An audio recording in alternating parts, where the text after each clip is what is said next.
Welcome to the Daily Debrief, an inside look at today's top story. And today's top story is the FDA gave emergency use for the Pfizer vaccine in ages 12 to 15.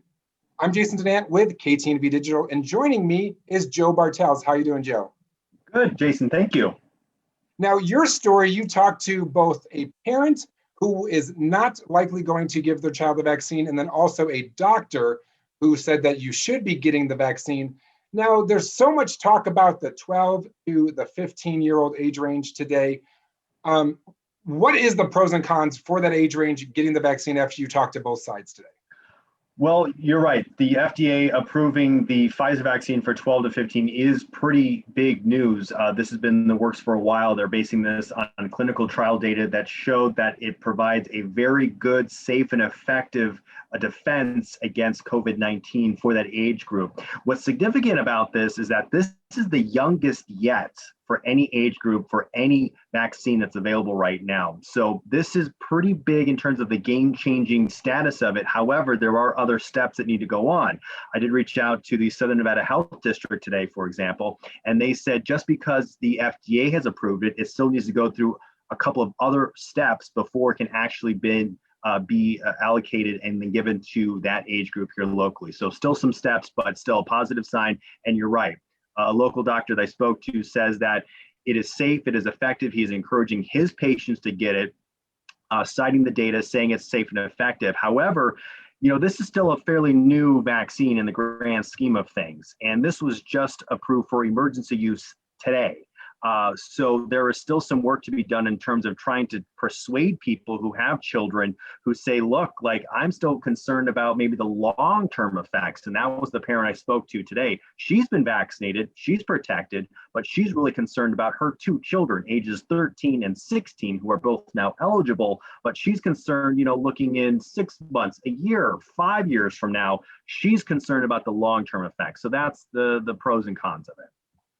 Now, is there anything that's happening right now in regards to, or thoughts that the doctor may have provided in regards to school-age children? There's a lot of talk about, is it going to be mandatory for them to get that? And what's the likelihood that that will take effect?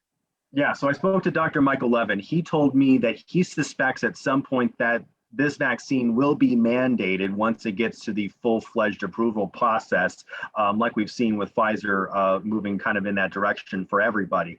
But he suspects, just like polio or measles or any of the other diseases that have largely been eradicated, these vaccines for these diseases have been around for decades and they've proven very effective, and many school districts require them as a means to get into and be enrolled in school because these diseases can be controlled to some degree and some level with proper vaccinations and requiring it across the board. So he suspects, given the success of it so far, that he would believe that eventually would see a COVID-19 vaccine requirement moving forward for school-age children. But just when is the big question. Now, right now, Pfizer is the only one that is available for children as young as 12. What's going on with the other vaccines, especially here locally? So there is one vaccine, Novavax, and there's been a lot of actually breaking developments today because of it.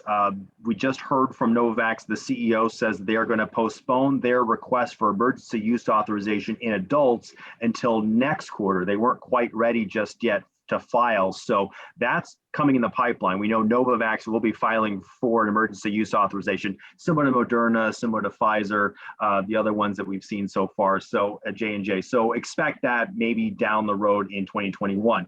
In terms of children, I learned today from Novavax that the doctor who's heading up the clinical trials here, he says that they just are enrolling kids 12 to 17 for the Novavax. So that'd be the younger age group that we've already seen for Pfizer, for example. Novavax is already moving along in the process to see how effective their vaccine is for that age group. He also, the doctor told me, he suspects that maybe even Pfizer and Moderna may be already working towards investigating how young, maybe 6 to 11 years old, how effective that vaccine is. And those results could be coming forth in the near future. So he suspects that there is already investigation underway for even the youngest of the population. Well, that could definitely be a game changer for ending this pandemic fairly, sooner rather than later. So I appreciate all that inside knowledge, Joe.